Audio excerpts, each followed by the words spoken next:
and welcome to episode 89 of Random Encounter, the RPG fan podcast. I'm your host, Robert Steinman, Pale Robbie on the boards. Y'all are going to have to bear with me here a little bit. I actually blew out my voice yesterday, Screaming at particularly. Dark Souls again. No, it wasn't playing Dark Souls. It was actually Dragon Age, and Oh, that I, was my next guess. I completely blew my voice out yelling at Solus, who just decided to go running into Dragon Breath and die. That's not where And, you're supposed to go? hmm? That's not where you're supposed to go? Yeah, Huh. he seemed to just not understand that, and I absolutely lost my mind. And I got very mad at Dragon Age, and I was kind of complaining about it on the boards. Then I found the Knight Enchanter class, and I was able to face tank a dragon by myself. This term face tank is very interesting to me. I'm not familiar with it. It came on the Diablo forums. It's actually what people refer to as like when a barbarian just like stands in front of a monster and just wails on him, and there's no way for the monster to kill him. That's Stephen Meyerink, everybody. Taylor's on the boards. And the fine gentleman you heard a second ago was Derek Heemsbergen. Yep, Embryo on the boards. So yeah, Dragon Age. I'm still really liking that game, but good lord, I hate those dragon battles. I really, really hate the dragon battles. I hate them. I think we sort of determined that Rob does not like optional boss fights in RPGs because he does not like it when the mechanics are taken to the extreme. He doesn't like it. And again, I'm not trying to say like, oh, he doesn't like it, but like from what I found when we were talking about it, you don't like it when the mechanics demand a different style of play than they have in the standard campaign, which is actually what I like about most secret boss battles is that they necessitate you playing a very different way, often a much more particular way. Well, I think you've got a good point there, which is that I've kind of been playing Dragon Age the same way the entire time, where I've been playing as an archer rogue who kind of commands the battlefield, and I mainly just play as him, and I direct, very little else. And that has been working the entire time. I only had one major boss encounter that gave me trouble, but I was able to come away from it. And so there's something I do appreciate the dragon battles making you do something new. I do like that. My problem with the dragon battles is some of the mechanics of them. A, I don't think they're very fair. And B, some of the lessons that I feel the game has taught you earlier are actually being used against you. So the example I have there is you have this awesome dispel attack with your mages, where like if a monster is being summoned from a Fade Rift, you can dispel it, and it's like a very tactical thing. Or if you have party members that are on fire, you can dispel it and save your party members. I really like that. So the dragon has this aura attack, which it puts on your party members, and it does instant damage, and it's like damage over time as well, and it can target all of your party. It doesn't have to target a specific party, or it doesn't have to target the ground or anything like that. That attack annoys me right off the bat. And then I was being stupid, and I was like, oh, I didn't realize I could dispel the attack. And then when I tried to, I saw that there was like a Shimmershine on my characters right before the attack started working. And I was like, oh, that's the game teaching me that I can dispel this right now and save myself the trouble. I was like, wow, this is a really tactical thing. Yeah, that's not how it works. You try to dispel the attack. The game's basically telling you the attack's coming. You can't do anything about it. You have to let it hit you at least once before you can dispel it. And so at that point, I'm like, well, why did the game then give me the Shimmershine? Why did it do that? Like, It's So- really amused by Shimmershine. But I want to use the term shimmershine more often in my everyday Shimmershine. conversation. I think you have. I got to give I don't know credit about to you, the. Derek. It sounds to me, and again, I've done some of these fights, and I agree. I think the thing is that you don't have as much experience with an MMO, and that's a very MMO like thing. Like this is about to hit you. You need to prepare to mitigate that you're being hit by it. And see, I would rather have this thing is about ready to hit you. Do something about it right now, and we're going to reward you. That's what I like. No, you don't get rewarded. You get less punished. Yeah, and see that Exactly. I can definitely agree with you that it has more of an MMO feel. And by the way, I got to give credit to the Twin Perfect guys for the Shimmershine thing. I think that was on their Silent Hill Downpour review. So I got to cite my sources when I do something like that. But like, so that really annoys me. Then just some of the dragon attacks are so cheap. Like it's got this wind flap thing that it like sucks all your party members in, and it does massive damage. And I'm like, so really there's no point in me moving my rogues and my mages away from the dragon if he's just going to suck them in randomly. All I know is that I walked by a dragon and shot an arrow at its wing, and then it stomped my party into oblivion. Yeah, So it is not time for me to fight those yet. They are very late game. and I've also found that like the AI, you really have to babysit the AI during those dragon encounters, unless you play as a knight enchanter and But you can just but tank the is damn it thing. babysitting or is it strategizing? No, it's literal babysitting. Your party members will stand in death and not They do just like anything about it. wail and throw tantrums, and you have to cook them mac and cheese, and you have I to put mean, on their favorite I mean, that's what I do video. normally. But when the Right. dragon throws like this lightning bolt area of effect spell on the ground, I don't expect my mage to go running through that I on mean, the way to the dragon. honestly, you wouldn't want them to, but that's sort of a thing I've accepted in a lot of these tactical games is that like they are never smart enough to not run into a super attack. Like, yeah, they'll avoid most attacks, they'll avoid a standard attack, but like unique attacks like that, usually Tales games, Dragon Age games, Baldur's Gate, I'm usually ready to move people, every couple of seconds because, of where the positioning is so important. And I get that, but you can have a situation where Solus starts running into the dragon attack, and it's like, well, he's going to die. There's nothing I can do to get him out of here right now. Like his teleport skill is on cooldown. He's going to drop. And it was no fault of my own. He just started running through that attack. And I agree with you that that's a problem not just in Dragon Age. I've seen that problem in a lot of games, but in Dragon Age, it just when everything works in Dragon Age, and it's been this way since Origins, when everything works and your tactics are perfect, and like when I played Origins the first time, go back and check the like first couple podcasts we did.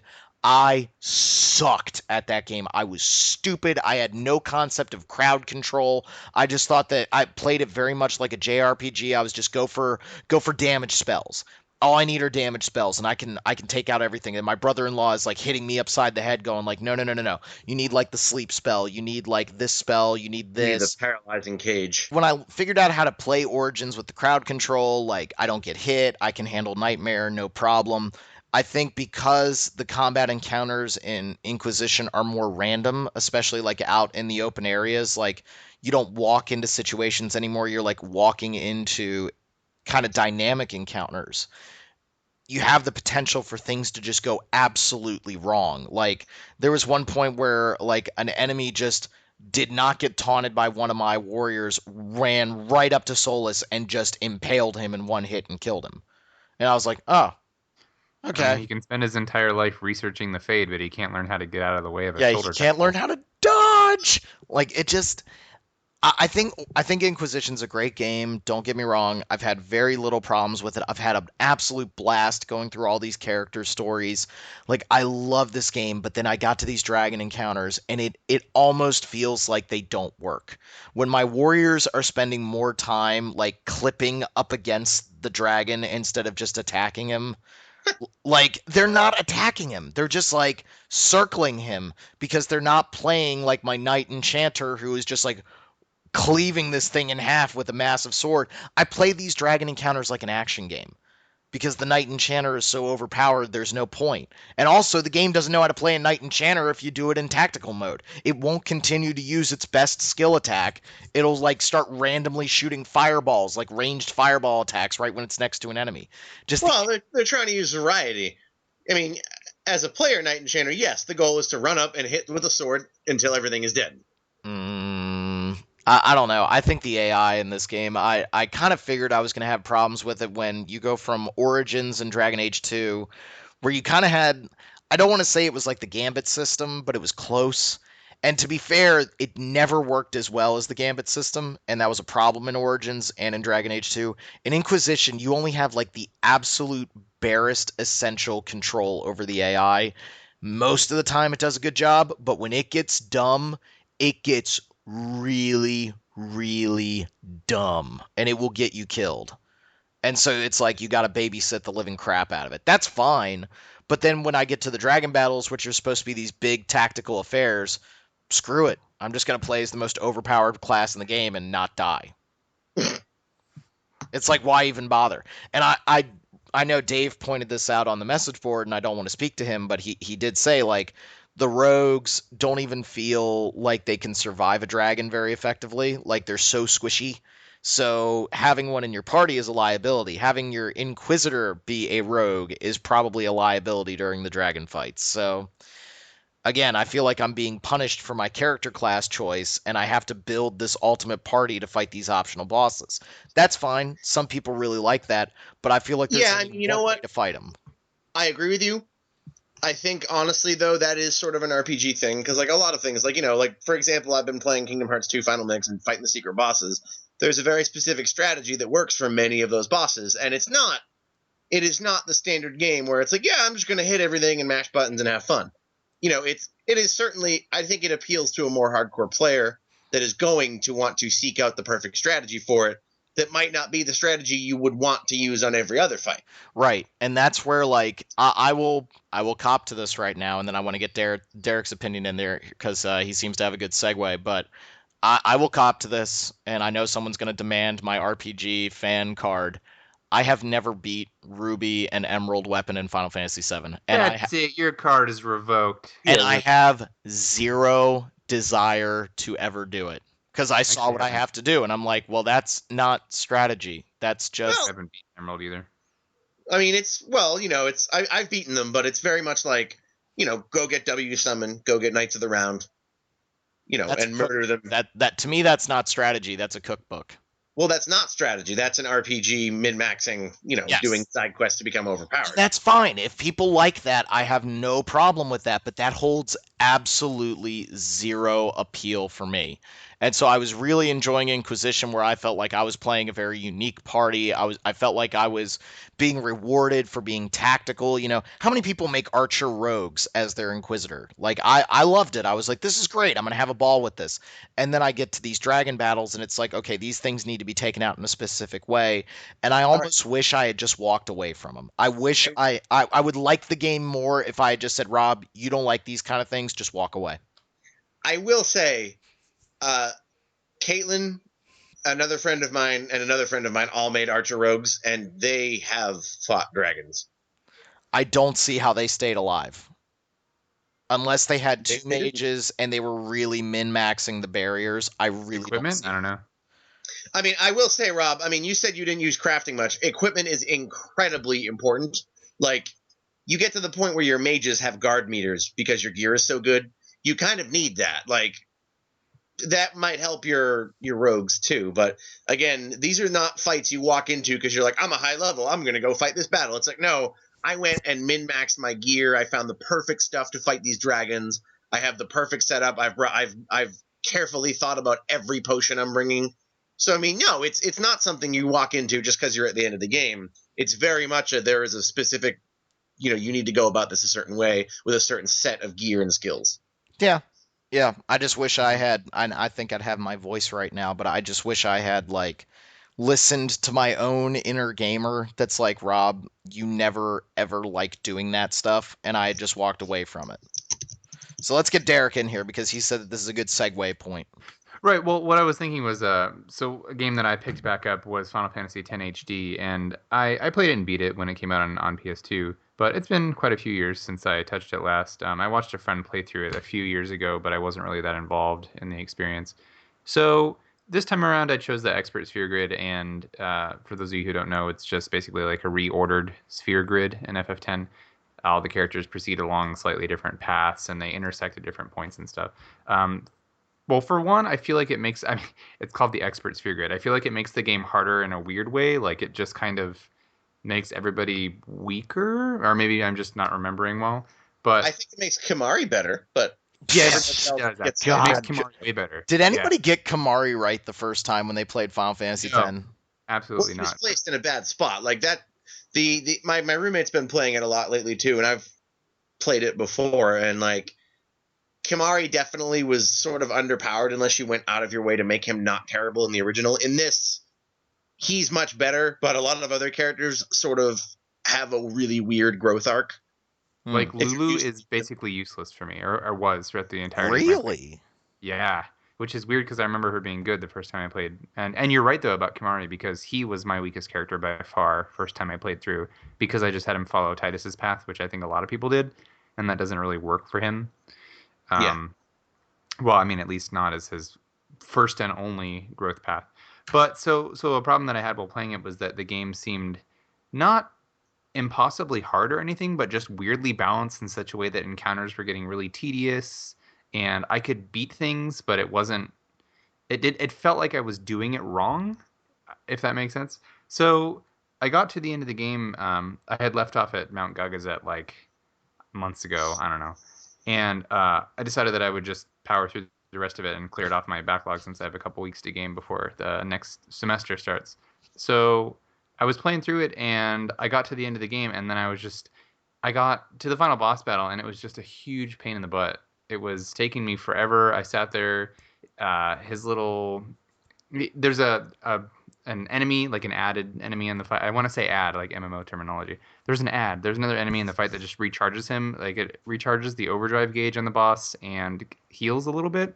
And I was hitting a stalemate where I couldn't do enough damage to offset. Like Auron was doing 9999, but I didn't have his ultimate weapon or anything like that. So I was like, all right, I wasted a ton of time just trying to cheese this boss. So I guess I'll go back and get the ultimate weapons. Whatever, that's fine.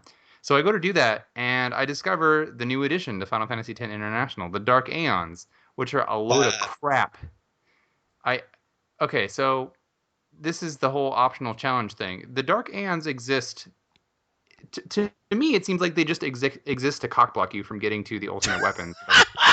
I wanted to go, so I'm like, I'm gonna go get Auron's weapon. Nope, sure can't, because you're gonna go to. I was on, I don't know, Mushroom Rock Road or whatever, and then they summon the friggin' Dark Mage's Sisters, and they just annihilate me with 5-digit damage in one turn, and I'm like, cool. I feel like that kind of. It's not that I mind that the Dark Aeons exist. It's that the way that they were implemented in the game is terrible. I don't know what you're supposed to do. Like, there's no way to get around some of them to get to ultimate weapons and stuff. Like, I imagine there has to be some kind of optimal path that you can take to get, like, oh, I can get Yuna's ultimate weapon, and then I can fight the weakest one that's in my way, like Valifor or something, and then I have no idea. But oh my god, they pissed me off so much. I was just like, why? They are why super stacked. Here? The international version is the version of Final Fantasy X for everyone who was like, the original's too easy. They're like, oh, really? And like that's kind of been a running joke with Square Enix when it comes to these things, right? Like you're playing the Kingdom Hearts HD Remix 2.5 Giant Boobaloo editions, and like battery mode, and like those games they have super insane bosses, correct? Yeah, that's the big perk is that KH2 was seen as very easy, so they added a lot of challenging content and then a lot of very challenging content. Mm-hmm. Like the whole time we've been recording, I'm watching my brother fight Roxas, one of the secret boss battles. But, and I mean, this is a fight where you need to know how to block all of his attacks or you're going to die. Right, but that's cool. I appreciate that, but it needs to be implemented in such a way that you're not trapped by it. Like, you shouldn't be trapped by hard-ass encounters. Like, in Shin Megami Tensei Nocturne, when you have to fight the candelabra holders, and Matador just comes in and is like, what's up? I'm going to annihilate you. I am way stronger than everybody else. Yeah, you have to have, like, it's so disproportionately difficult with everything else that's happening at that point in the game. And that's, to be fair, the Dark Aeons don't appear in FF10 until you're at the end, side questing, but they prevent you from, I feel like they prevent you from getting strong enough to actually fight them reasonably without just grinding a lot. Mm-hmm. Like, yes, you can grind, correct me if I'm wrong, but I'm almost positive, doesn't 10, especially the international one, can't you start building your basically own ultimate weapons? Because you can craft or you can synthesize items or something so you can get abilities on weapons. Isn't there a way to get break damage limit and stuff on weapons that are not the ultimate weapons before you even have them? Because I remember that was a critique some people had of like Lulu's thing. Like, you could dodge 200 lightning bolts or you could just go build a different weapon. That's interesting. I didn't know that you could do that. Well, I mean, it makes sense that they might have added that, but I would imagine that it would involve farming in some way. Like, you'd have to probably go do arena creatures and steal from them. Or, like, I don't know. But yeah, I think it even in the original it sort of required that, so I would not be surprised if like the arc of it is you farm and grind to get gear so you can beat the Dark Aeons, so you can get the ultimate weapons, so you can go fight like Penance and all that stuff in the arena, because Penance is like I've never seen anybody beat Penance, which I think is the hardest boss in the game, but it's got like a billion HP or something. Yeah, no interest in that, thanks. There occasionally, depending on the game, I'll be interested in that kind of stuff, but definitely not FF10. I grew pretty tired of it towards the end, and that's because I was rushing through it again, because I had already beaten it, and I was like, I just wanted to... The main reason why I got FF10 HD in the first place is because I wanted to hear the remastered soundtrack in context, and it was a. I used to think of it as one of my favorite Final Fantasies, but I actually think upon replaying it that it hasn't aged super well. Like I think 7, 8, and 9, particularly 9, are in a weird point in time where they aged a little bit better than 10 did. The voice Mostly acting 9. Like is hilarious. 7 has some issues, but well, 7 and 8 really have some issues. But like 10 went for the best, like the highest graphical fidelity at the time, and it looks super great. And it's still a good looking game, but the engine shows its age severely, and it's not just the graphics. I guess there are just certain aspects of it that strike me as like weirdly. The animations and the way people like it's before they got good at localizing things to the point where you could tell this wasn't meant to be in Japanese. Like all the gestures and stuff are tied to the Japanese language track. So like people like shrug their hands at the wrong times, like for no Yeah, reason, there's a and lot like of awkward. you can tell none of them were in the same room when they recorded Hmm. Yeah, because yeah. they're like, "Hey Waka, what do you think of that, man? I think that's not that good." Like Yeah, the that's tone is exactly what just happened. way off. And John DiMaggio voices Waka, so this is not a guy who's not used to voice acting. So it's clearly a Yeah, bite my this is our shiny first time metal to do ass. Yeah, yeah. bite my shiny metal blitz ball. Yeah, I mean, and I was rewatching a lot of Metal Gear Solid 1 because I was watching the Metal Gear Scanlan stuff on Giant Bomb. And so it was really cool to like watch that game and watch these guys have trouble with it and like getting stuck on the Ocelot fight. And then I listened to the dialogue and I'm like, this game still sounds awesome because you can tell that they recorded in the same room. And so like actors are playing off of each other, which is great. And you don't typically see that, especially with localized games. And I think that Yeah. that's, I Final I'd Fantasy X was recognize. what was that? Yeah, FF10 was important, and I recognize a Oh lot of yeah. the advances that it made. It was like the first big budget. There may have been others, but it was known as being one of the first really big budget games with like big budget RPGs with voice acting. It was the first Final Fantasy with voice acting. It pioneered a new generation of RPGs. It was a really big part of that, and I totally recognize that. I just think that in comparison to 9, which I think 9, despite its slowness and like the game, the battles are slow in 9, and I don't really think you can debate And that. last disc sucks, let's be honest here. Mm, Go home, I Rob. don't know. I liked it, but like, I just, watch out, you're I gonna just wanted Ralph to see if speaking he up. was, I just wanted to see if he But was listening to me. Of course, I'm listening. I'm but not you. I listen. Ouch. I think that FF9 is a little bit. I guess the style and the writing and everything ages a little bit better because I think in 10 there's a lot of awkwardness and things that were partially part of just the time that it released, which is fine. But I guess what I'm getting at is that Dark Hands are crap, and I don't want to replay FF10 ever again. Probably, I think I'm good. I think one of my worst gaming moments, to go back to Metal Gear for just a second, but when I finally saw Naomi Hunter in Metal Gear Solid 4, and she was gyrating and moving around like a Japanese schoolgirl because, her model was obviously Japanese. That's where the game was Well, made. and you only see her in the codex before that, right? Right, and I expected like this woman who would like sit at the desk and just command authority. Like she always struck me as super strong, super with it. I loved like the little South African accent that she had, like the little hint of British South African in the original Metal Gear Solid that was lost in Twin Snakes. She just had this commanding presence. And then you see her in Metal Gear Solid 4 and she's doing the anime like I'm like, that is not Naomi Hunter. That is like, it absolutely broke the illusion for me. Like, it was like listening to what's her face. I'm glad you guys are laughing. It was like listening to what's her face from Final Fantasy 13. Oh shoot, the Neil, really, your favorite character.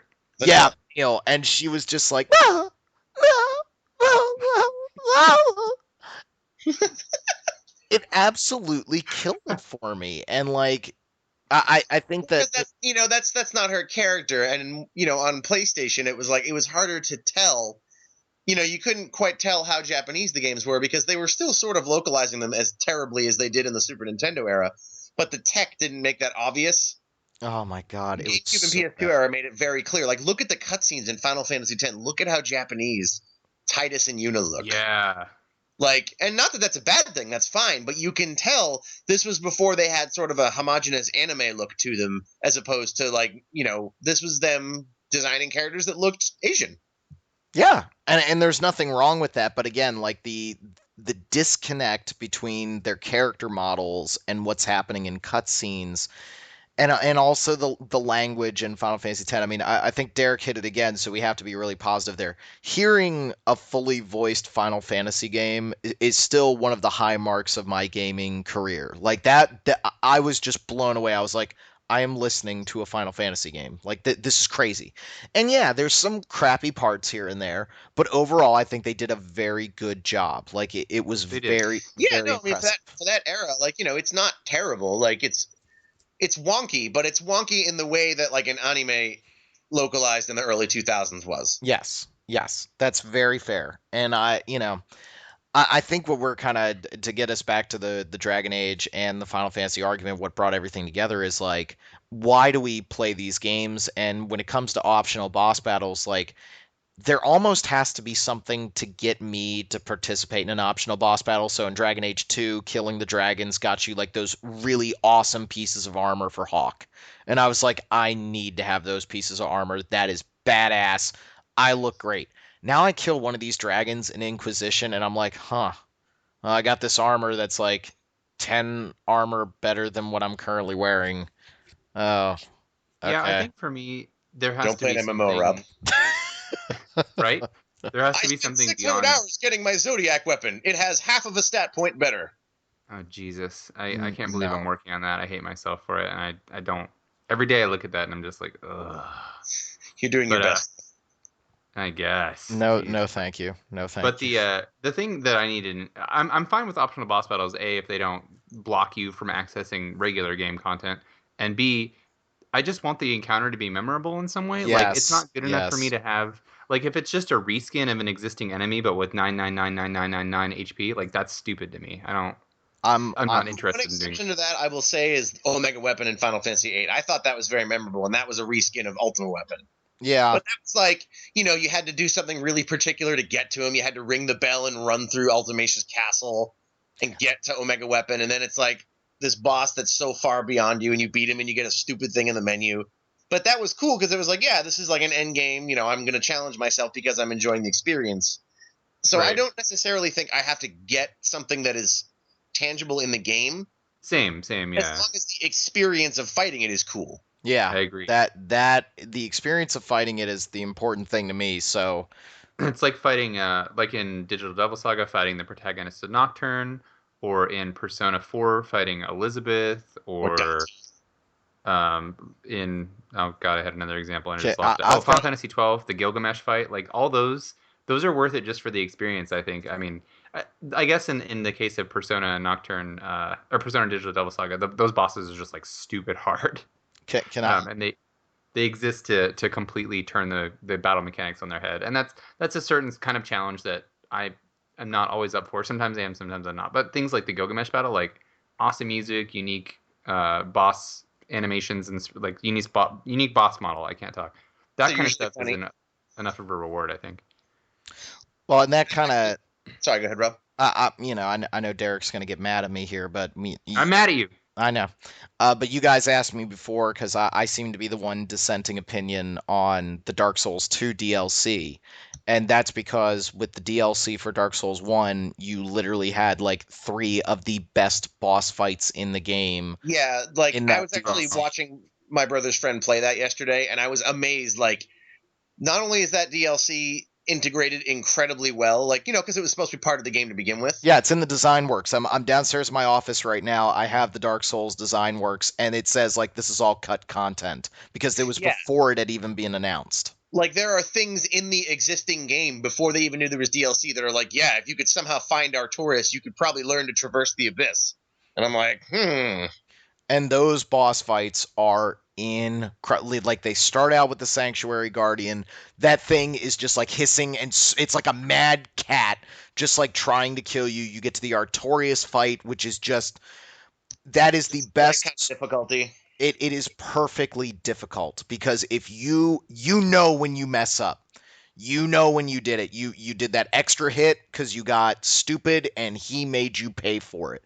Manus is I think a little on the hard side, but I love the integration of the story element there, with Sif, and that And makes the orb that you had to use to protect I yourself. didn't like the orb part. I've never thought that worked well, but having Sif for that fight made it really awesome and So very in that doable. fight, Derek, you're in the abyss basically, which is like pure darkness, and you have a talisman that protects you from the power of the abyss. And so he has one attack that if you don't use the talisman, it will kill you.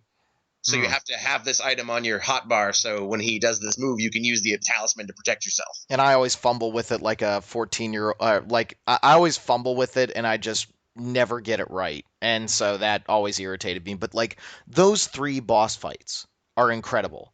Then you go to the Dark Souls 2 DLC, and I'm sorry, people can yell and scream at me all they want. I think all those boss fights are terrible. They're either reskins of old boss fights. That I can't stand. That's crazy. Like that to me is just lazy.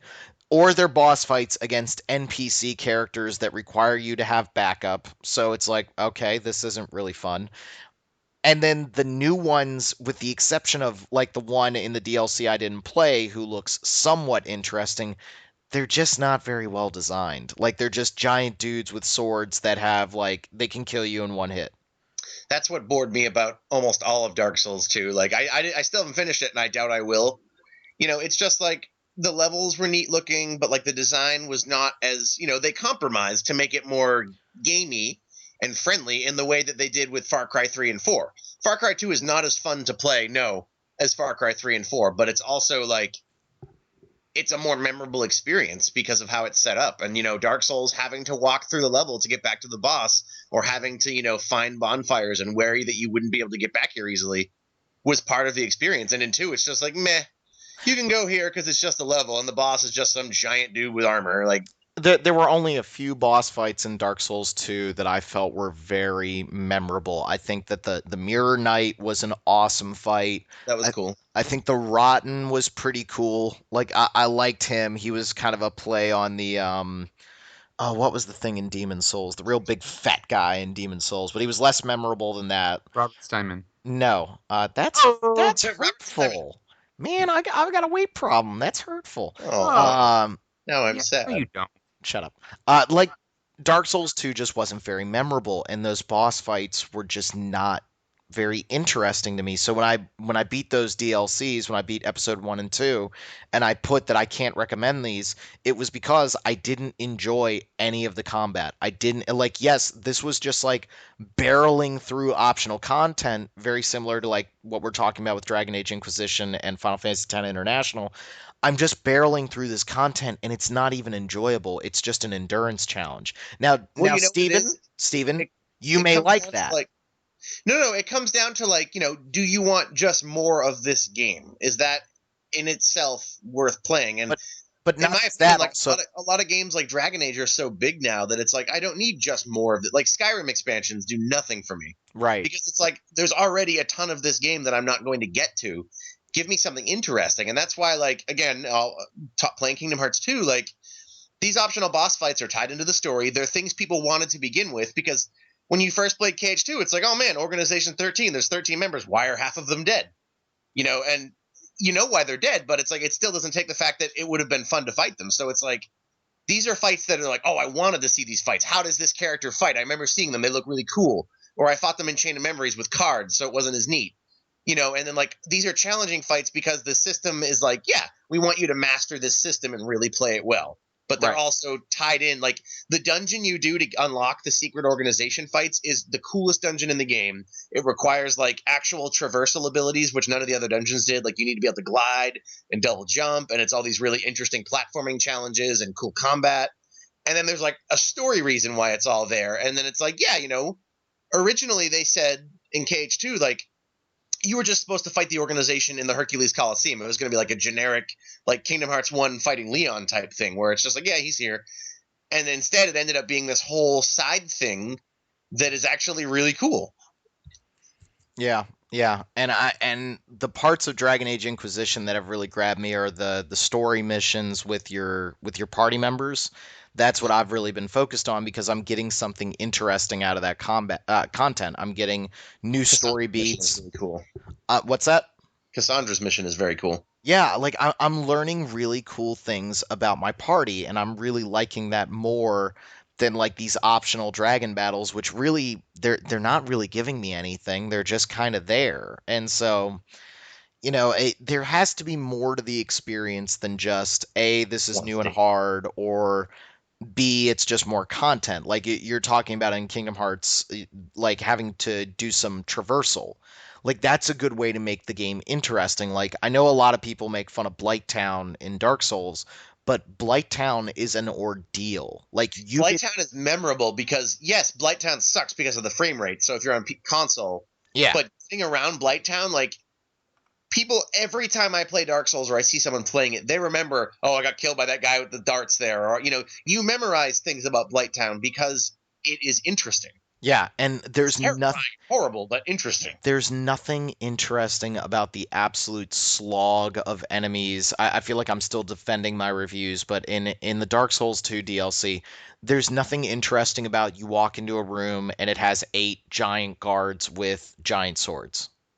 That's not interesting to me. That's just you put a ton of enemies in a room. Like, why not do something crazy? Like, make the room interesting. Make it something that's memorable. This is just an endurance challenge right now. Like, this isn't fun. Yeah, So, and luckily with every trailer for Bloodborne that we've seen, and I am officially cutting myself off. I'm not doing any more news stories for Bloodborne. I just want to go into that game right now.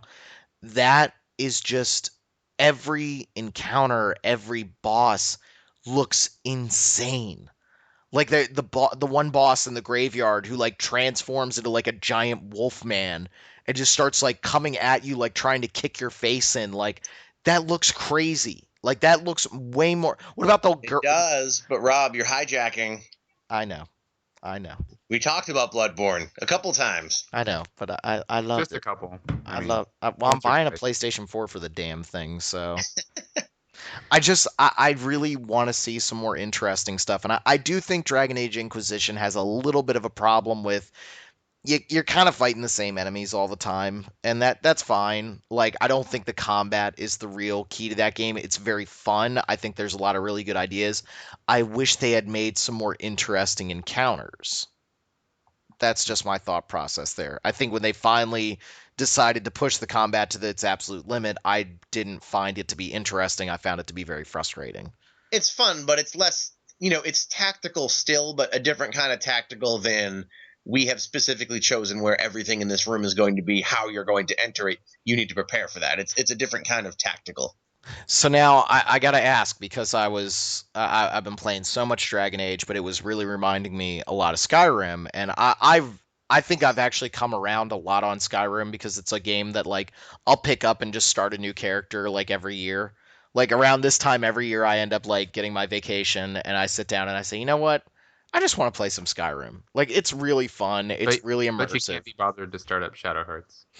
Shut up. Oh my God. Called out, Rob. Called out. Dude, I got to the schloop part in Shadow Hearts and I was good. I was, That is the intro. yeah, I know. Um, but like, You know how, what? No, you can't have this. We are angry at you. my question is, what do we want out of a game like Skyrim? Because I think that we're a site that, Fewer of them. but we all kind of like Skyrim. Nope. I say Wrong. like. What I do you s- want out of a game like Skyrim? want I want Skyrim fewer to of be- them. Dragon Age Inquisition. Oh, and I have that, so that's fine. So you like what about Dragon Age is making you like it so much more than Skyrim? Because I think to the outside observer, Derek, like they're very similar in a lot of ways. I think they're similar Dragon Age thematically, story. but the gameplay is completely different. The combat in Dragon Age is so much more tactical and involved and just existent, because in Skyrim it's just like get your stats up and then sling spells and hold down your trigger. I like that Dragon Age has What color multiple magic party. do you want to kill everybody with? Right. I like that there's interplay between the party members, and I think that Dragon Age is a lot more. it has a central narrative that draws me in a lot more than Skyrim, because like Skyrim has the whole, and Dragon Age has lore too, but Skyrim has like, I guess Skyrim does have a main quest that you follow, but I think that Dragon Age has much stronger characters, and I am always pulled in more to character-driven stories, and I like that you can choose which characters you want to get to know more intimately. And I mean in like a romantic sense too, but also just, oh, I like this character, I'm going to continue talking to them and then reveal more of their backstory. Whereas in Skyrim, what little I've played of it, and I'm not the best judge, I realize, but Skyrim just never really did it for me because I feel like the world is more interesting than any of the people inhabiting it, and Yeah, because they're all procedurally generated generic people, and But then then, but now, so first off, I got two questions here. One, what was everybody's party for most of Dragon Age? Derek, you first. so far I'm doing Iron Bull, Vivienne, and Dorian. Okay. uh, Okay. I often use Cassandra, my character who is a mage, and then I kind of mix and match the third and fourth. It depends on what I'm doing. Either another mage, Vivienne. I use Solus very rarely. I didn't really like him. And occasionally Blackwell, occasionally Iron Bull, occasionally Dorian. I liked everybody, so I tried to rotate my non-Cassandra and my character party. Okay. I did myself an archer rogue, Cassandra as a sword and shield, Blackwall as a sword and shield, and then Solus. And now I've kind of swapped out Blackwall for Vivienne because, dear God, Knight Enchanter. You guys got to teach me how to play as a two-handed warrior at some point because I really want to, but my two-handed warrior always sucks whenever I try to You make have to him. play Shoulder super tackle everything, and it's awesome. I have to do What'd you what? say there? I just said shoulder tackle everything. It's awesome and hilarious. And Scorpion chain them. Yeah, I was gonna say you have to play it way more aggressive than a sword and shield because your defense is that you are knocking people down. Okay. Okay. I mean, that's been my experience. I didn't main one. I played as Blackwall occasionally as a two-hander. So, like, most of my experience is sword and shield and a mage. Okay. Okay. But now my other question to go back to the Skyrim thing is why then? Because I think we all agree on this one game, but I'm not 100% sure now. Why then did we love Fallout 3 so much? I love Fallout 3. Sorry, I'm going to jump into this one because I think you made a good point here. Why do I like Fallout 3? Why do I like Inquisition better than Skyrim? Because Fallout 3 is smaller, yes, Yes. but there are things of interest at a far greater rate. Fallout feels like an interesting block of a world. Dragon Age Inquisition, there are interesting things in every corner of the world to see and to find. Skyrim is like, look, another gigantic expanse with pretty mountains and sparkling snow and crystals. And again, Skyrim is still a very good game, I would say, but I don't find it that memorable. Like Oblivion and Skyrim are both kind of like, what color would you like to shoot at the enemy? In terms of your character building. So I'm not attached to my character because it's like I'll just do everything. Versus Morrowind, which was a little, you could still sort of do everything in Morrowind by glitching it, but Morrowind visually was, I think, more interesting and unique. Mm-hmm. And that's the difference, is that when I walk over a hill in Fallout or in Dragon Age, I'm not sure what I'm going to find. It could be interesting. In Skyrim, it's like, well, it'll probably be another procedurally generated dungeon with generic loot in it that sucks. Mm-hmm. Mm-hmm. And tons of lore that I don't care about. Okay. Okay.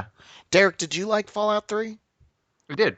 Yep. And for many of the same reasons that Steven outlined, I just think it's a more interesting world in general, and it's got more distinct areas and or like more, I guess, more memorable locations and memorable plot points than Oblivion or Skyrim has done for me. Just because I think that anymore the generic medieval fantasy setting isn't good enough for me unless it does something interesting or different.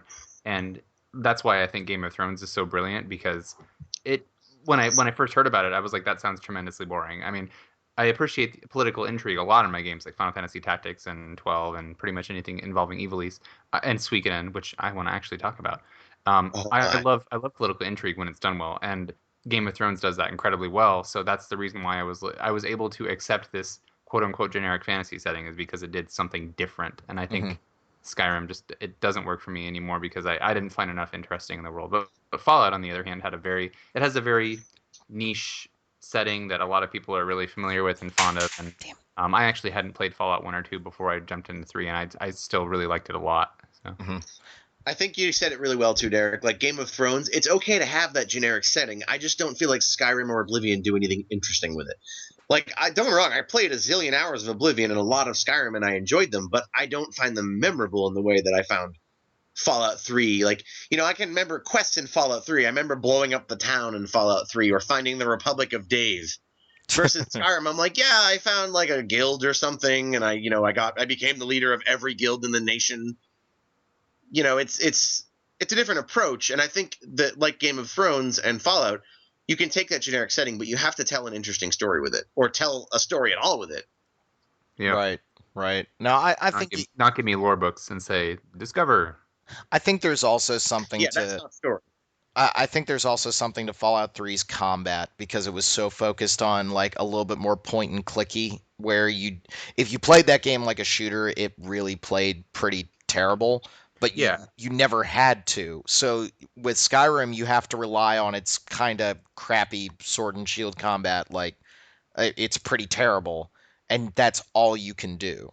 Like I actually think the bows and arrows are pretty good in that game. They're way better than the sword and shield stuff, but they're also massively underpowered compared to magic and all that stuff. So I don't know. I think that had something to do with Fallout as well. It was like it felt meaty when you used a shotgun and VATS, and I think that kept people interested. Yeah, I agree. Just something I was thinking about because I really wanted Fallout 4 to be announced at the VGAs, which Oh man, me too. which by the way, Great show. yeah, Steven and I were talking back and forth, and then Mike jumped in. Good Lord, that was so much better than anything that had been done on Spike. And I'm sorry, people that were being like really snarky about that.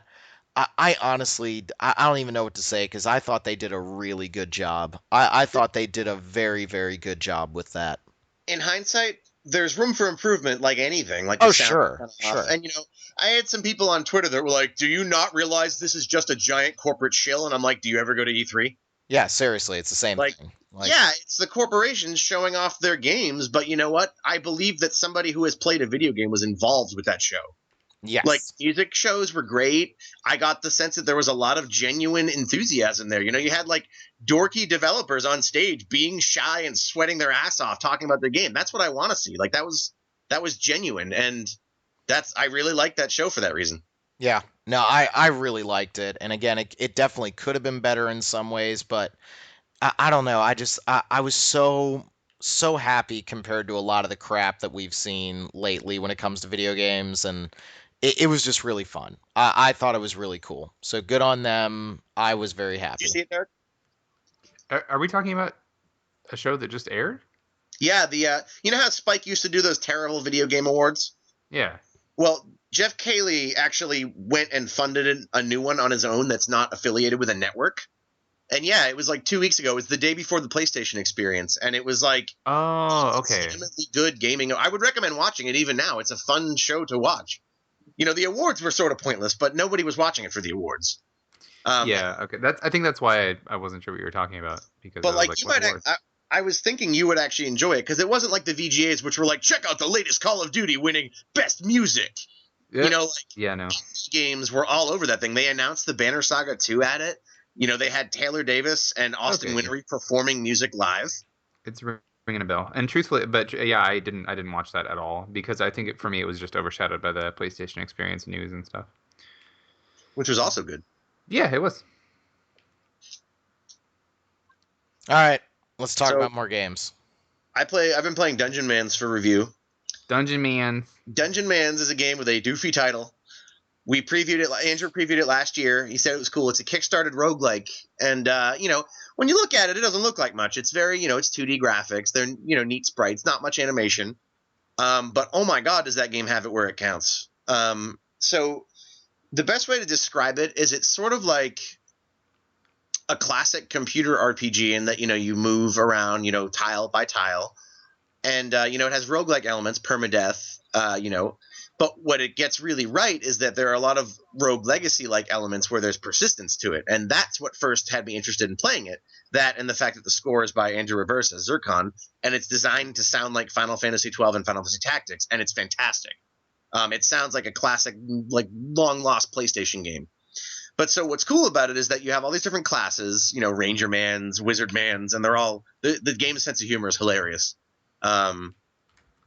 And so you found an academy of adventurers, and then you go out and explore the world and, delve into dungeons and fight evil.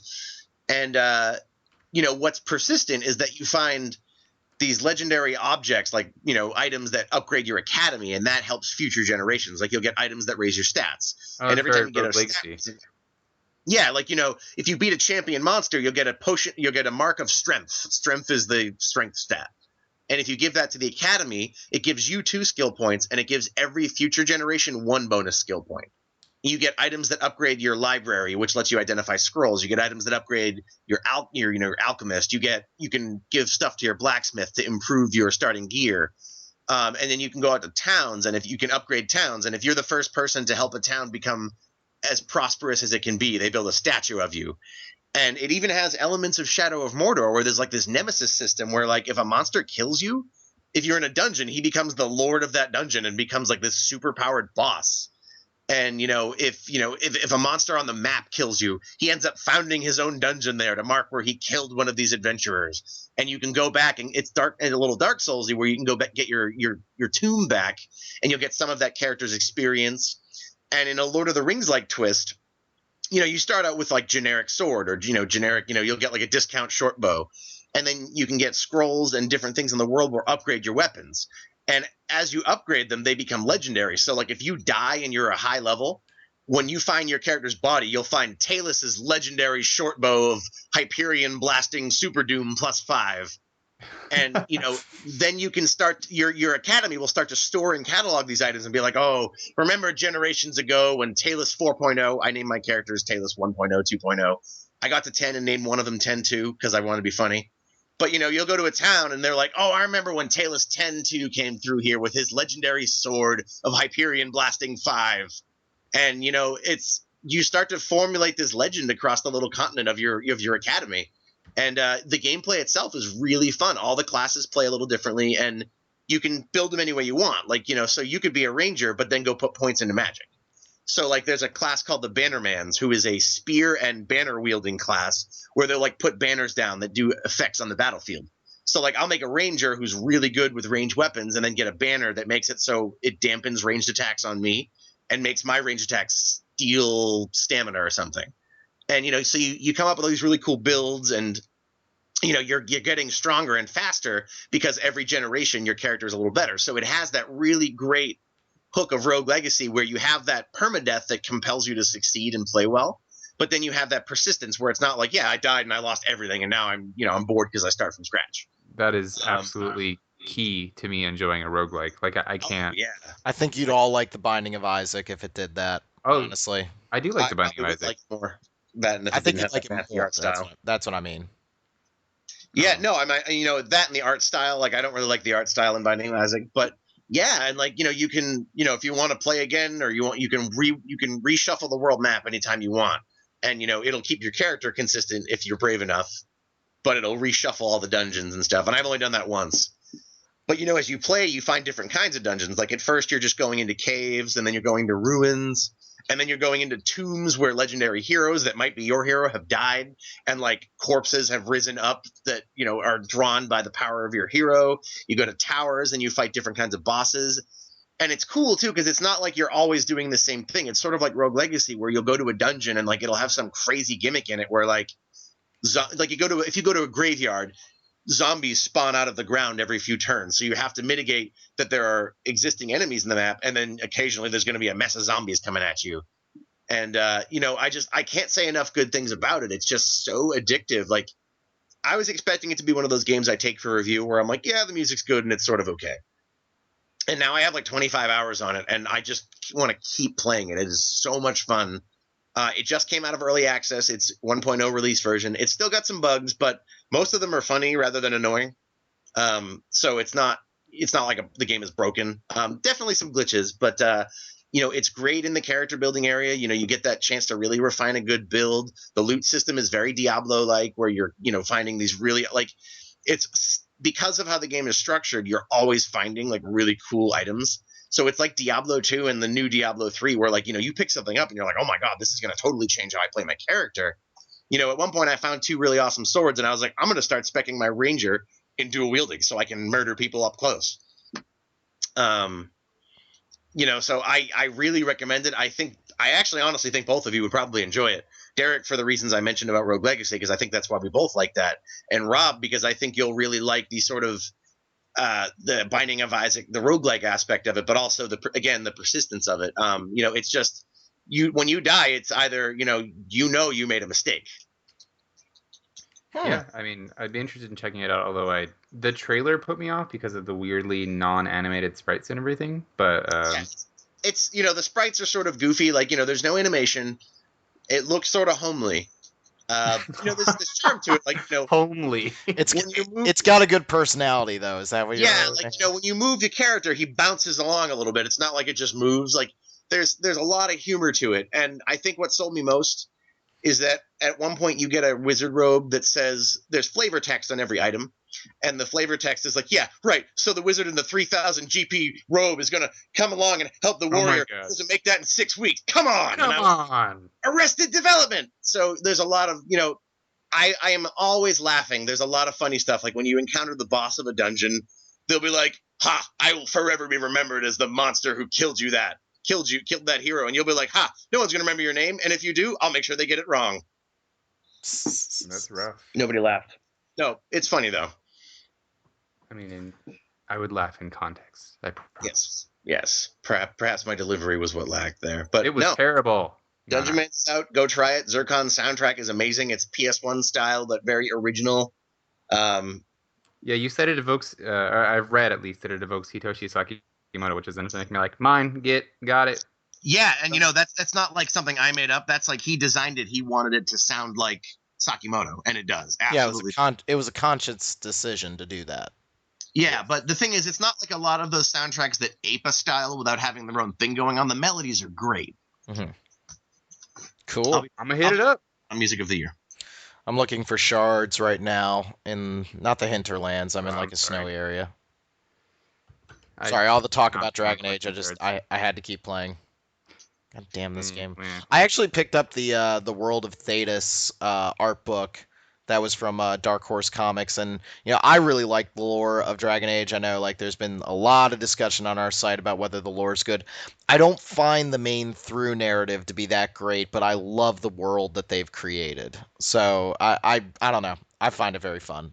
I think I remember reading the discussion that you guys were having about Inquisition before I had played it, and I don't know if that had colored my perceptions of it or not, but I do feel like a lot of the dialogue, especially the really early game dialogue, is so hokey. Like it sounds like a Hollywood movie script. It's terrible. Like, we must close the breach because we have to for reasons. I don't think it's as bad as some people say it is, though. I don't think it's garbage, but I did definitely laugh because I was like, wow. But then once you get into the game, I think it gets a lot better. But I think it presents itself as this like very bombastic, oh, look how epic that is kind of important fantasy. Yeah. It does have a little bit of that. I can agree with that. Yeah. But it's still a fun game, and I'm sorry you're looking for shards because that's mad tedious. Except that you get awesome like power-ups for your Inquisitor with it. Yeah. Wait, like beyond just the Inquisition perks? Oh yeah. Really? Yep. Yeah. Oh yeah. You get pretty strong, dude. Well, I'm looking forward to it. Well, please look forward to it. Derek, you said you wanted to talk about some Suikoden? I do, because Suikoden's really, really good. Hey, did you guys know that Suikoden 2 came out on... Yes, we did. I actually own it, in fact. I was talking to the listeners. Oh. Where? I don't know. I'm just going to go with yes, that I was. So, yeah, Suikoden 2 is out on PSN. It is a reasonable price. It released, I guess, accidentally at $5.99, and then after a couple of hours, they bumped it up to $10, which was the announced price. But Suikoden 2 is amazing. It is one of the best RPGs ever made for so many reasons, but I was really excited about it, and I haven't played it in many, many years because I foolishly sold my copy. I remember actually selling it for Final Fantasy XI on PS2 with the hard drive. Like, I remember trading it in to Funko Land like a derp, and they were like, "Oh yeah, we'll give you $20 for that, incredibly rare, several $100 game." We'll go sell it for $400. And even then it was rare, but not as rare as it became. So sorry to all the collectors out there whose games have depreciated in value thanks to the PSN release, but Worked it's out well for us. right. So I think it's more important that everybody experience how good of a game it is. So I intended to just kind of grab it and fool around with the game for a little bit and be, reminisce and then commit to a playthrough at a later date. Nah, I'm going on it. I've put in like, I don't know, 5 or 6 hours. Just unintentionally, I keep thinking like, oh, I should boot it up and play it for a minute, but it's so good. I forget how many missable things there are in that game, so it's kind of stressful. Because you can constantly, like, every main story trigger or every story flag that happens, it's like, all right, you better go to every available area near you and talk to every NPC several times, or like walk through a certain hallway, because otherwise this character won't join you at this point. And a lot I, of it, Sorry, I was gonna say what I'm was it? actually I started playing it a couple months ago and I've been replaying it now and like I agree that's stressful. It's one of the rare cases I play with a guide. Like it's a spoiler free guide, but it's like Yeah, hey you can recruit this person by going here. And so I'm like yeah normally I wouldn't do this, but I want to have everybody because I'm no longer in high school and have the time to play through a 90-hour RPG 3 times. right. And luckily, a lot of those missable things are just like, oh, that character will join you later under different circumstances, and that's cool because I think that I remember playing it at the same time as a lot of my friends in middle school or whenever that was, and us being at different parts of the game and having different parties. Like, I thought that was super cool in comparison to how rigidly structured a lot of JRPGs were at the time. To be able to talk to a friend and have him be like, "Whoa, I didn't even know that you could get that character. I thought that they were just an NPC, or I got this character at this point in the game. That's so weird. How did you get them? Like, oh, I talked to her 5 times in the inn and gave her a glass of wine, and they're like, oh, that's so weird. She joined me at this other part because I had her friend in my party. Yeah, or like That's, people in the battles, like if battles go a certain way, like in the war battles, they'll be like, "I'll defect to your team now," and I'm like, "Hell yeah, you will."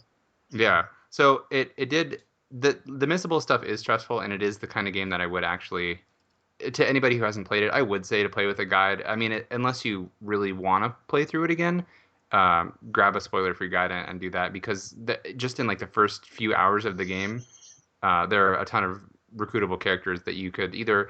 I don't know if you can permanently miss most of them, but you're not going to get them until much later on, or you're going to have to do different things. So uh, And then like, there's just having so those much to people that game. around, like the characters are interesting enough that you want to have them. And some of them are really just kind of flavorless, like, I'm so hungry. Can I join your army? Will you feed me food? Okay. And then he joins your army. Like, and then they will say things on occasion in cutscenes, but it's kind of like Chrono Cross where you will have your requisite second and third character lines of dialogue and they will be flavored to match however that character would behave normally. And But do I have to read French, like a French we, accent again? Monsieur, Because that was like the worst thing ever. Monsieur Links, yes, you do. No, you don't actually. Oh God. You have to read it through the terrible, horrendous, awful localization. But again, the game is so good that Y'all it's. y'all hating. Oh man, that game has so many typos and is like just. Ugh. Yeah. But anyway, so Suikoden 2, and it's good not just because it has lots of people to recruit. It's good because it has uh, the whole home base thing is amazing that you can fill with other people, and then the story is while awkwardly translated at points, it's still really poignant and has a Yes. lot of surprising twists. I know you haven't beaten it, Stephen, but and I won't spoil it for anybody, seeing as it's relevant again. But Yeah, yeah, I got very far to where you were like learning about a certain character who is very key, and they were challenging perceptions of that character. yeah, they do that a lot, and I really enjoy that. And Suikoden 2 had a lot of the little, I think, visual nuances that contributed to it being so polished feeling. I'm Sprites. not speaking very well. Like the sprites are so lavishly animated and have so many unique animations. Like I think I mentioned Like this on when a Joust previous hugs episode. and stuff. Yeah, like when you see a character do some specific animation, like they're doing a training drill and they're swinging their tonfa around. Like that just happens in that one scene. Probably they specifically made that animation just for that one scene, and the game is full of that kind of stuff. Yeah, And like a character that has supposedly died or been gone for a while will show up, and there's like a unique hugging animation with just those two sprites. Yes, and there will be like the portraits will change. Like there's a major character whose portrait changes after they leave your party for a while, and then later in the game when you re-encounter them, they have a completely different expression to match their newly found resolve and or jerkiness and or whatever's going on. Like the game does a really good And job of then matching the story and the conflict to the visuals. I agree. It's so good, and the It's one music's of really those good too. games But where like you would think that with the age of it, it would feel clunkier, but the battles are actually pretty quick and they're like super fast. the story. Yeah, like the story, and yeah, they are really fast. And like the story beats are very like when things happen, like you're legitimately sort of moved by it. Like there's a major character that makes some interesting choices that like in a modern game it would be like, well, I know exactly where this is going, but like they tell it really well and it's believable, but it's also very like wrenching. Yeah, Suikoden always surprised me a lot with its stories, and I think that was what set it apart a lot from other RPGs. Was that not only was it a fun game, good visuals, fast battles, and everything, but it actually had one of the most moving and complex stories, or series of stories, I guess, across all the games. So except, and even four, which is really bad compared to the rest of them gameplay wise, still has a pretty interesting story overall. So I have to ask the question again because I asked it a while back. Yes, it's worth playing. God. No, I meant should I play Suikoden 1 first? Oh, well, it's Suikoden 1 is a lot shorter, and there is a really you'll get a lot of good background. I'm gonna say yes. You'll get a lot of good background, and there's a really cool side quest in 2 where you can recruit the main character from 1 if you have a save file. Hmm. So it's absolutely worth doing for that reason because it's also a really extensive side quest that has more story than pretty much anything else in the game, like side quest wise. I'm Rob, gonna I say yeah. actually wasn't going to. I was playing two, and then when it came out on network, I was like, well, I lost my save file, so I was like, I'll start over. And I wanted that side quest, and I've played one a little bit, and it's two is basically just a prettier, more polished one. So I would say it's worth it to play them both, because there are a lot of cases where when I was first playing two, I was like, wait, how do those people know each other? Yep. And like, there's a major story side quest with a bad character that like it showed up in two and they're making a big deal of it. I'm like, this is completely unrelated to everything. Why is this happening? And it's because it's one of the main arcs in one. Gotcha. Okay. Yeah. It's Yeah. not a huge investment, I guess, is what I'm saying, like both financially and time wise, because I have heard people say you can beat it in 15 hours, but it's been so long since I played it that I don't know if that's accurate or not. That's just a number I've been seeing float around. Um, but it's like $6 on PSN. Mhm. And I think that like the gameplay is very similar. The battles are running on the same engine and everything, so that it's not going to be like there are not going to be any really inconvenient things that are going to make you go, oh my god, I can't deal with this. But two is just better, just like a better version. So Yeah, and I mean, you can add it to your list of things that we're going to tell you are the best games ever and you'll never play. Like Shadow Hearts, dick. There are so many hours in the day, gentlemen. Just wait until you all have Yeah, but there are careers. enough hours for you to start another freaking Skyrim file. Oh man, I couldn't even. another Evil Within file. Another Skyrim file. You know what? I enjoyed playing The Evil Within again, and that only took like 8 hours. So, That's still 8 hours you could have put into Shadow Hearts. God, A million other things. I'm not looking forward to all these Game of the Year lists when everyone's like, "Man, The Evil Within is the most disappointing game of the year," and I'm like, "Oh, just please shut up, please. It's not perfect. It's a 7 or an 8, but How do calm you the feel hell about down." Alien Isolation? I honestly think that might be one of the most overrated games of the year. That game's great for about 2 hours, and then you realize it has nothing else to show you. And it's like, oh, I See, am not that negative on it. I thought it was pretty great. it's I want to pretty. try it. How long did you play it? About 15 2 hours. You played. About 2 hours. It was great. No, wait. You beat Alien Isolation? No, I played it for a while though. I was on mega difficulty, so I was dying like every 4 seconds. Yeah, and like that's fine, but after you like get past the first alien encounter, that's how the rest of the game plays. But after you get past the first dungeon in Skyrim, that's how the rest of the game plays. And Oh we talked about snap! that's a problem. Yeah, but everyone still likes Skyrim, and I don't know. I thought Alien Isolation had some pretty. I think that game had some very big issues. I'm happy it exists, however, And I don't think this isn't an Evil Within versus Alien Isolation argument, but of course that's what it degenerates into. But I think the Evil Within has some serious pacing issues, but overall that game is a lot of fun and it's super intense. Like, I think I like Evil Within, and I didn't beat either of them because both of them sort of just started to bore me. yeah, they But both trail Alien off. Isolation is the problem you have with it is the same problem people have with Dark Souls. Alien Isolation is not designed to be like, here's a sweet little game where you're going to not die, but you'll feel like you're going to die. But we don't want you to die because that would make you mad, and AAA games have to let you finish. No, that's Aliens, I'm no, going to no. over and over and over again, and it's all beholden to a very consistent design philosophy that I like and I respect in the same way I respect that Dark Souls is not a game that, because there are parts of Dark Souls you have to walk through the same dungeon 10 times because you keep dying. No, I completely disagree with you. The difference between the two games, between Dark Souls and Alien Isolation, wow, I'm okay. All you have to fight in Alien Isolation are humans, androids, or the alien which you avoid. That's it. There are only 3 main antagonists, and that's fine, but for a 15-hour game experience to only have 3 primary sources of like conflict, it gets old really fast. I think if that game was 4 to 5 hours, it would have been phenomenal. But after about hour 8, I was sitting there going, okay, so this is just the same thing every time. Like, How do you yes, think? it was incredibly tense the first couple times I had to deal with the alien, and then I just found him to be a nuisance. Like, How do you think Ellen Ripley felt when she had to deal with the alien for 10 hours? Do you think she wanted to stop? But she couldn't. she didn't. Yeah, she did. No, because the alien's only full grown for like the ending of that movie, which takes place for about 4 You hours. guys. Hey, she didn't have a choice though. You got to finish it. I'm just saying, I think Alien Isolation needed to have some more to it. It is a very good idea. I'd like to see them make another one, but that game got very boring very fast. And once you get the flamethrower, I think the game is actually pretty broken. Like, Well, I think especially that applies to real life too. So well, no, because the alien doesn't Derek's respond. right. The alien AI freaks out with the flamethrower, and sometimes it will just stand there and glitch out. well, we'll watch your AI freak out when I get a flamethrower. Damn Yeah, right I'll I shoot would. you with a flamethrower. I bet you'll just stand there and freak out.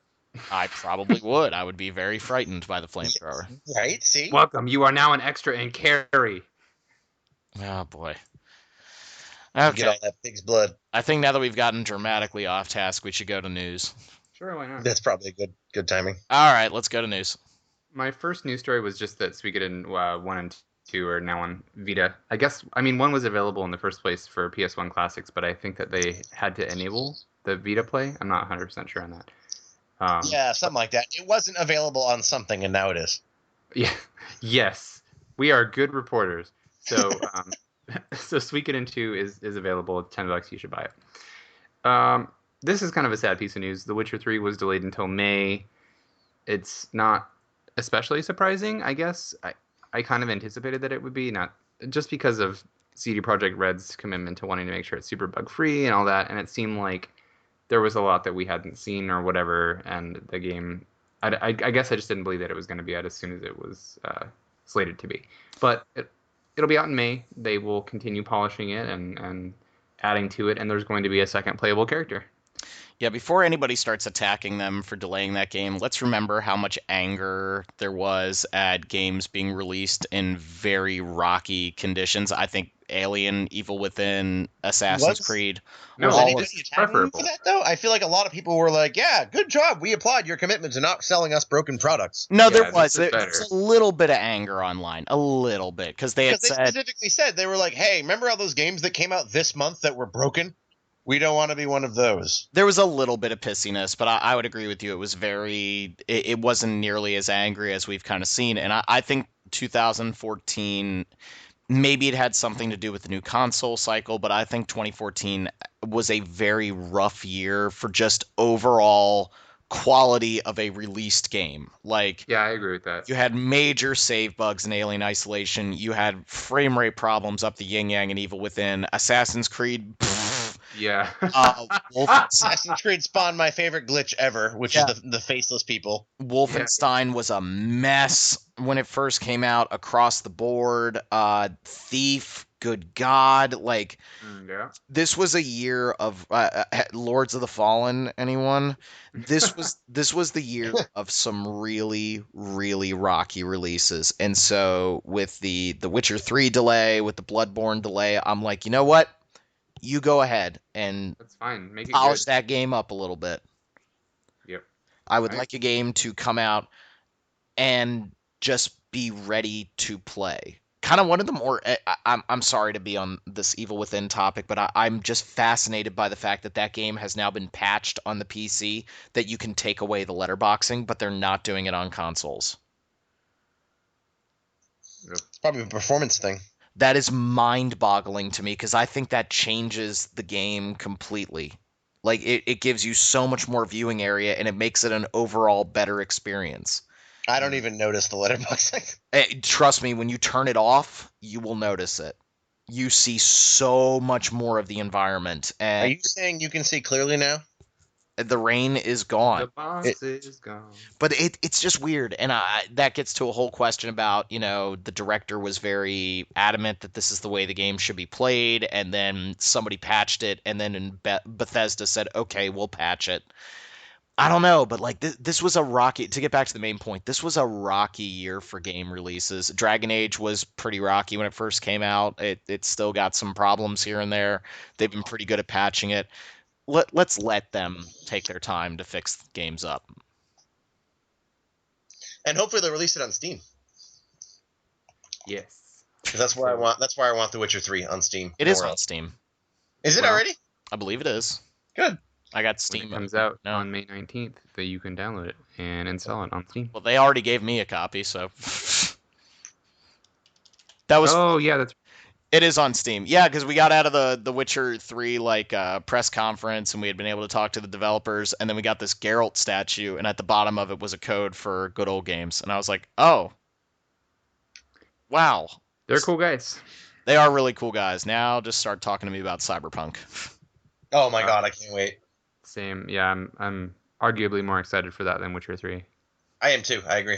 Mostly just because I recognize that Witcher is great, but I haven't gotten invested in either the first two. So I like Cyberpunk more than I like Cyberpunk as a genre or a setting more than I like fantasy. Dirty so. European fantasy. Yeah, exactly. All right, so Witcher's been delayed. Yep, so it's been delayed. Kyle's still crying. I'm sure. I feel bad.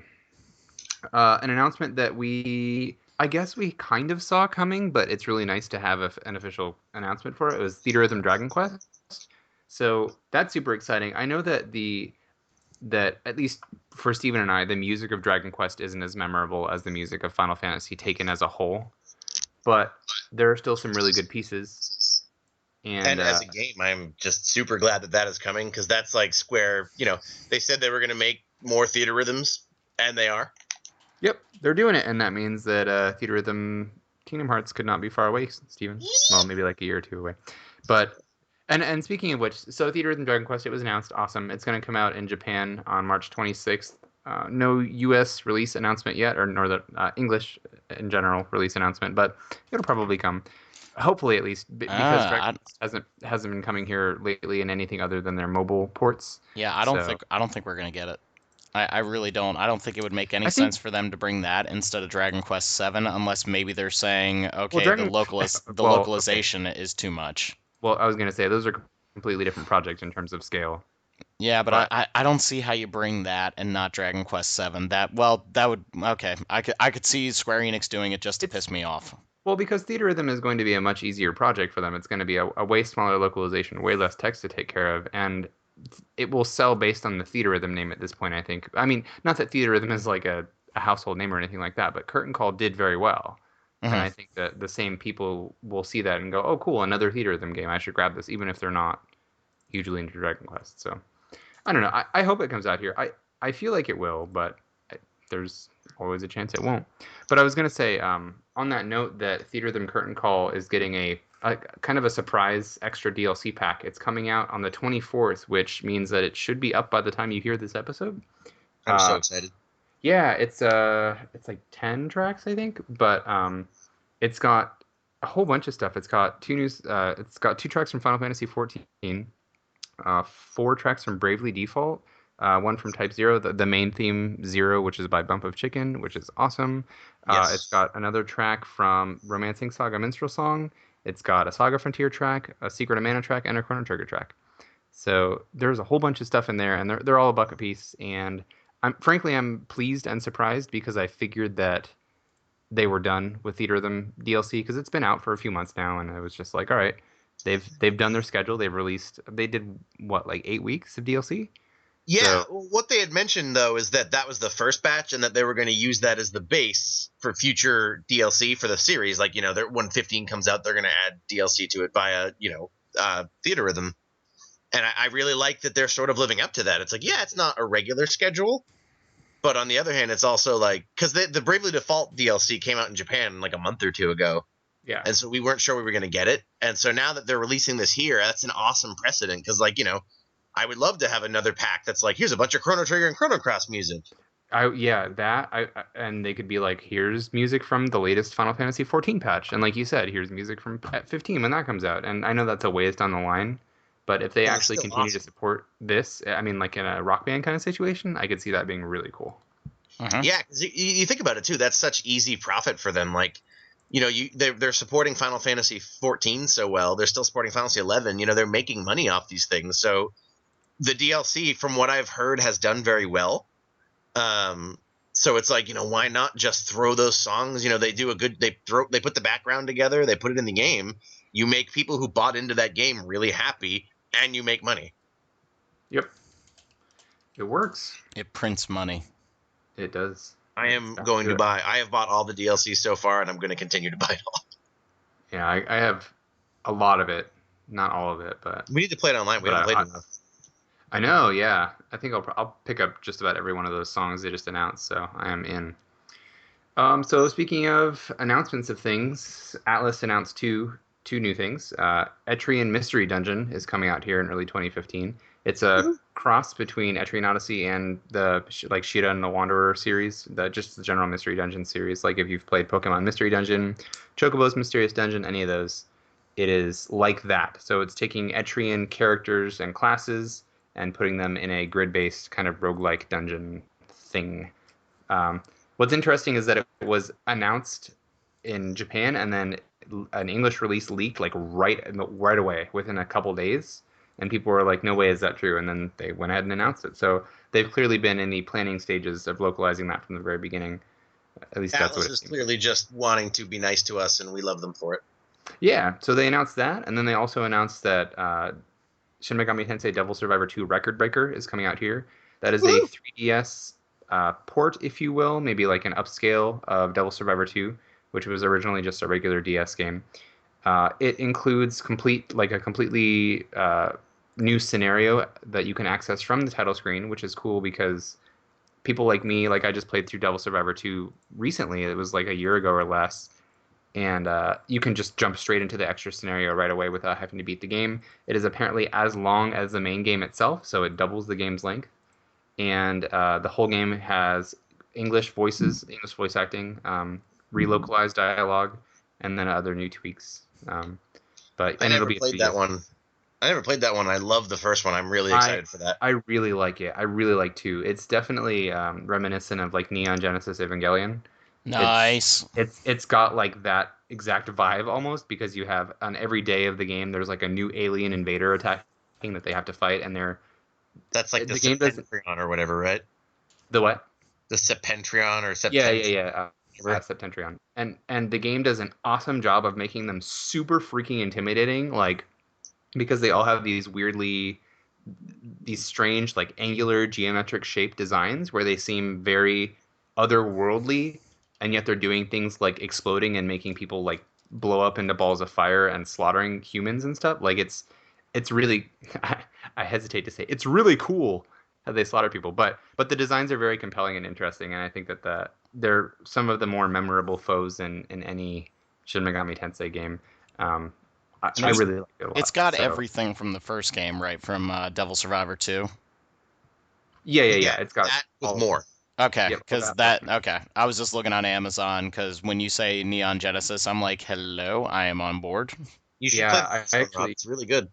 Well, I I mean, I gotta play think Shadow Hearts first, right? you do, but I can't police your game playing, Rob. Well, I have to actually RMA my graphics card, so I'm gonna have to be without my computer for maybe a week or two. So, You know what I want to do? I want to make you play Kingdom Hearts 2. I want all the listeners to like donate $5 each so we can make you play Kingdom Hearts 2 because you'll be obligated by their kindness. oh my God, I mean, I liked Kingdom Hearts 2. I just have absolutely no desire to play it again. That's I, usually what I say about the most awesome games. yeah, I played that in college, dude. I'm good. Dude, Moving on. I hit Moving 30 on. last week. Go to hell. Moving on. Oh, shut up. You're not old. Uh, Moving on. I'm so. More announcements. 2 new Saga games were announced, which is really exciting. They haven't been announced for release outside of Japan yet, but there's basically a brand new Saga. Like if you're familiar with Saga Frontier, Romancing Saga, that series. At this point, it's just being called Saga 2015. It doesn't have an official name yet, but it's a PlayStation Vita RPG. And the only details that really exist are that there are illustrations from the series illustrator Tomomi Kobayashi, and there are going to be multiple protagonists like in every Saga game. Awesome. So I'm excited about that. I have really good memories of Saga Frontier. 2 not as much, but they're very odd, wonky games. But I think that they're compelling in their own way, and I look forward to seeing what they do if they can kind of modernize it a little bit, but still retain that multiple scenario system. It could be good, and they've always had great music. Kenji Ito is fantastic. I agree with that entire assessment. Yep. There was a ton of Square Enix news over the last couple of days because of Jump Festa and the Final Fantasy XIV Fan Festival in Tokyo. Oh no. We are talking about one news story before all. Well, it wasn't even a news story, but we have to talk about the biggest troll ever in the history of video games. Oh The God, Final yeah. Fantasy VII thing. Oh yeah. Oh my God. That was pretty I do not pretty intense. understand what they were trying to get at with that. I It was stupid. I'm hoping that part of me was hoping that 10 minutes after that. So what we're talking about is during what was it, the PlayStation Experience, they get the Square Enix guy on stage. He's talking about Final Fantasy VII. Everybody is just expecting, oh my God, here comes the remake. That's never going to happen.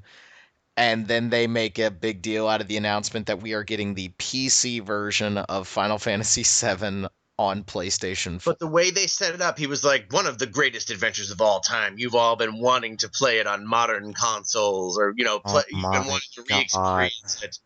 And it comes on, and the trailer doesn't make it immediately apparent, and everyone's like, "Oh my God!" And then it's like, here's a screenshot of Aerith from 1996.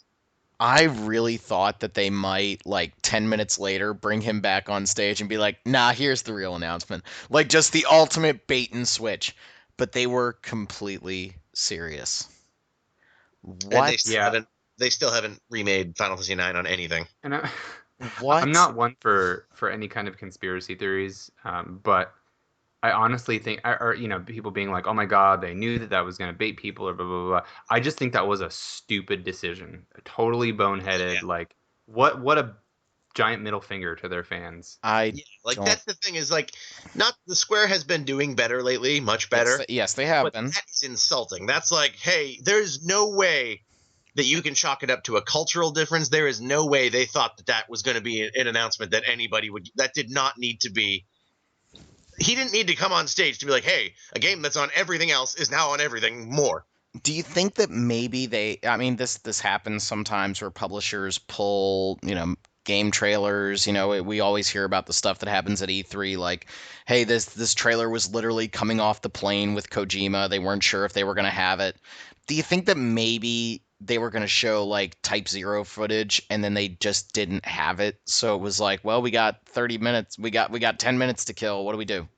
I think maybe it was we want to be here, but we have nothing to show because we save it all for Jump Festa. Because Square always does that. Square does not premiere stuff at other shows. I know, but this is the second time that Square Enix has, with the PlayStation 4 reveal, where they got up to say, we are making games for PlayStation 4.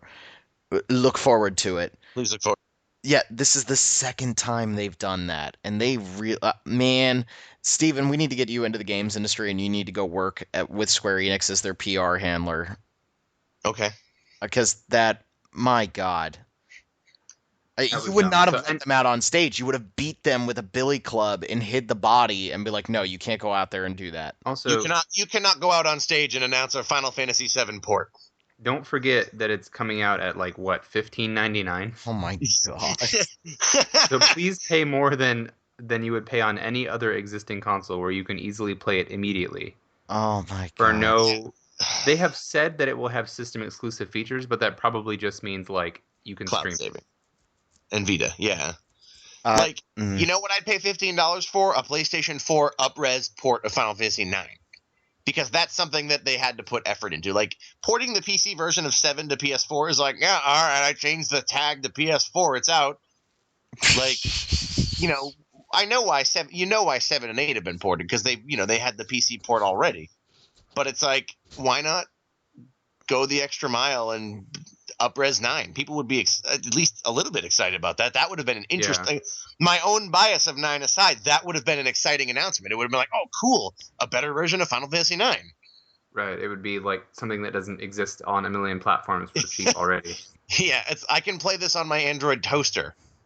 Yes. I don't get what they were. I don't know. That know. to me was just like the what? Okay, Let's switch to good news though. Yeah. So I'll start with the Final Fantasy XIV stuff. There was a huge info dump for the new expansion, Heaven's Word. It looks really, really good. I like my dragon people.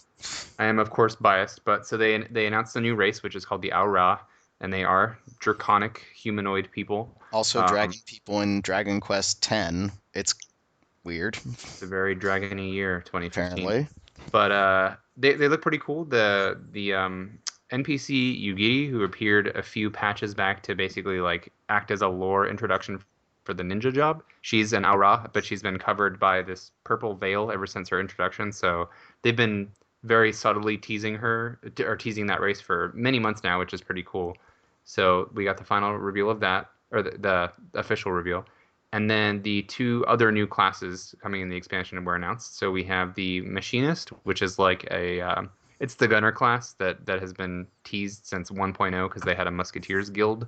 Do they have a turret?